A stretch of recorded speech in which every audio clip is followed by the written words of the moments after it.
இந்த உலகம் உன் காயத்திற்கு மருந்திடும், ஆனால் காயப்படுத்துவதை நிறுத்தாது. வாழ்க்கையில் பயம் இருக்கலாம், ஆனால் பயமே வாழ்க்கையாகிவிடக்கூடாது.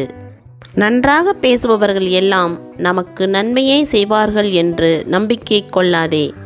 உறுதியாக நம்பு, உன் இறைவனை விட உனக்கு இரக்கப்படுகிறவன் யாருமில்லை. உன் இறைவனை விட உன்னை அறிந்தவன் யாருமில்லை. உன் இறைவனை விட உன் சிரமத்தை நீக்க சக்தி உள்ளவன் யாருமில்லை. உறவுகளுக்குள் பிரிவு வர முக்கிய காரணம் தவறான புரிதலும் முன்னொன்றும் பின்னொன்றும் என பேசுவதும் ஆகும். உந்தி தள்ள ஆளிருந்தால் ஊர்க்குருவியும் பருந்தாகும். கண்ணீரோடு கலங்கி நிற்கும் போதுதான் தெரியும் நம் வலியை பார்த்து துடிப்பது யார், ரசிப்பது யார், நடிப்பது யார் என்று. ஒவ்வொரு பெண்ணின் கடின உழைப்பிற்கு பின்னும் ஒரு பொறுப்பற்ற ஆண் இருக்கிறான்.